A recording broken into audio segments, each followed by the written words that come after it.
people. And once he took power, he was implementing policies that would do exactly that, give land rights back to the people. United Fruit didn't like that very much.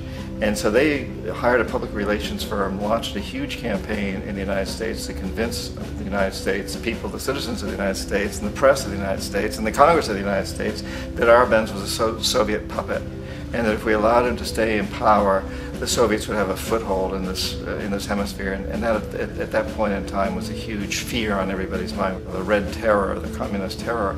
And so, to make a long story short, out of this public relations campaign came a commitment on the part of the CIA and the military to take this man out. And in fact, we did. We sent in planes, we sent in soldiers, we sent in jackals, we sent everything in to take him out, and did take him out.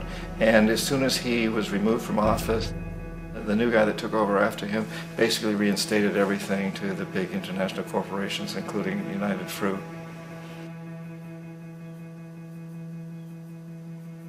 Ecuador for many, many years had been ruled by pro-US dictators, often relatively brutal. Then it was decided that they were going to have a truly democratic election. Jaime Roldos ran for office, and his main goal, he said, as president would be to make sure that Ecuador's resources were used to help the people. And he won, overwhelming, by more votes than anybody had ever won anything in Ecuador. And he began to implement these policies to make sure that the profits from oil went to help the people. Well, we didn't like that in the United States.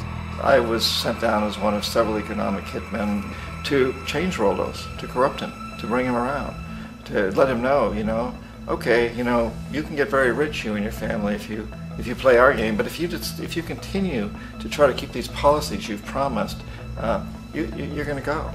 He wouldn't listen. He was assassinated. As soon as the plane crashed, the whole area was cordoned off. The only people allowed in were U.S. military from a nearby base and some of the Ecuadorian military. When an investigation was launched, two of the key witnesses died in car accidents before they had a chance to testify. A lot of very, very strange things that went on around the assassination of Jaime Roldos. I, like most people who've really looked at this case, have absolutely no doubt that it was an assassination. And of course, in my position as an economic hitman, I was always expecting something to happen to Jaime, whether it be a coup or assassination, I wasn't sure, but that he would be taken down because he was not being corrupted. He would not allow himself to be corrupted the way we wanted to corrupt him. Omar Torrijos, president of Panama, was one of my favorite people. I really, really liked him. He was very charismatic. He was a guy who really wanted to help his country. And when I tried to bribe him or corrupt him, he said, look, John, he called me Juanito. He said, look, Juanito, I don't need the money. What I really need is for my country to be treated fairly. I need for the United States to repay the debts that you owe my people for all the destruction you've done here. I need to be in a position where I can help other Latin American countries win their independence and be free of this terrible presence from the north that you people are exploiting us so badly. I need to have the Panama Canal back in the hands of the Panamanian people. That's what I want. And so, leave me alone. Don't try to bribe me. It was 1981, and in May, Jaime Roldos was assassinated. And Omar was very aware of this. Torrijos got his family together and he said, I'm probably next, but it's okay because I've done what I came here to do. I've renegotiated the canal. The canal will now be in our hands. He just finished negotiating the treaty with Jimmy Carter. In June of that same year, just a couple of months later, he also went down in an airplane crash, which there's no question was executed by CIA-sponsored jackals. Tremendous amount of evidence that one of Torrijos' security guards handed him at the last moment as he was getting on the plane a tape recorder, a small tape recorder that contained a bomb.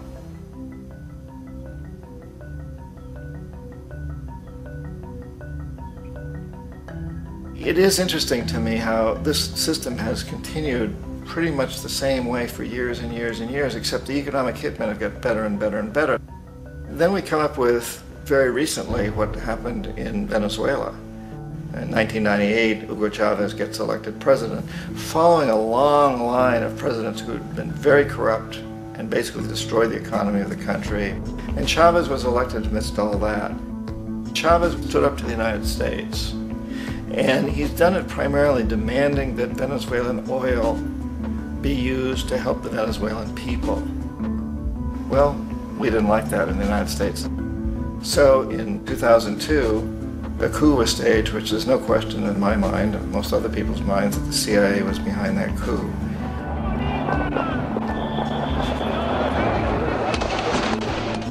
The way that that coup was fomented was very reflective of what Kermit Roosevelt had done in Iran, of paying people to go out into the streets to riot, to protest, to say this Chavez is very unpopular.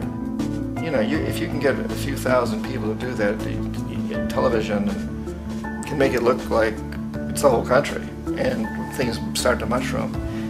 Except in the case of Chavez, he was smart enough, and the people were so strongly behind him that they overcame it, which was a phenomenal moment in the history of Latin America.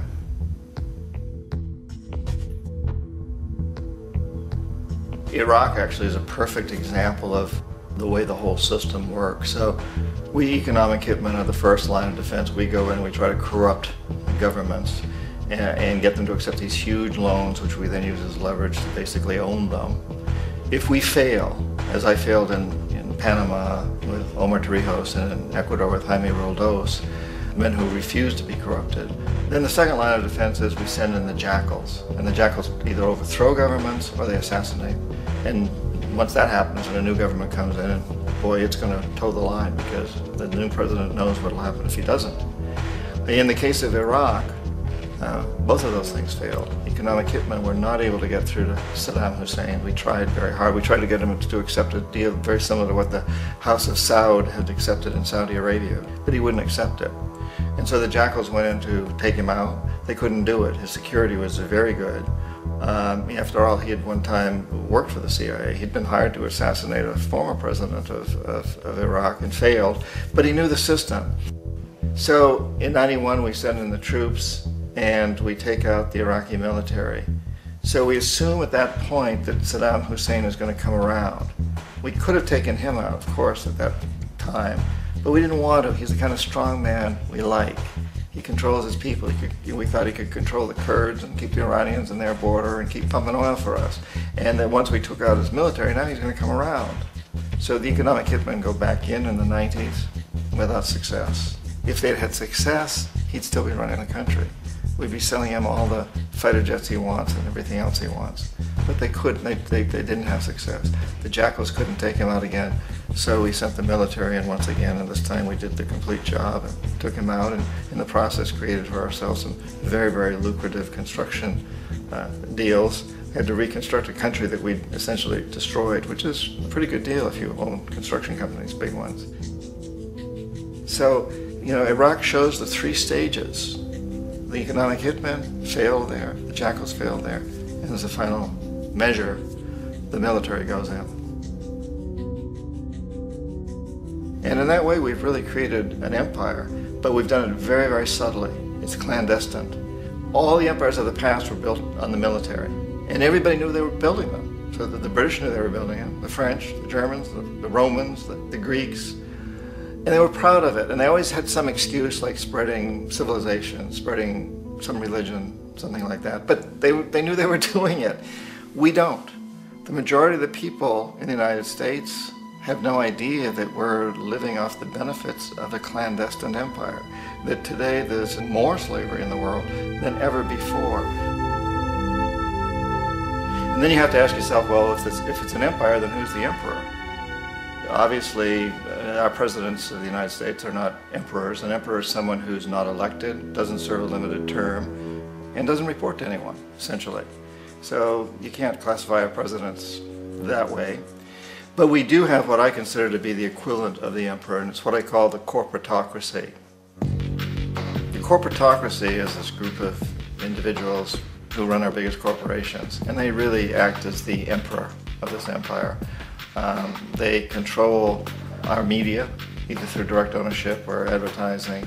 They control most of our politician.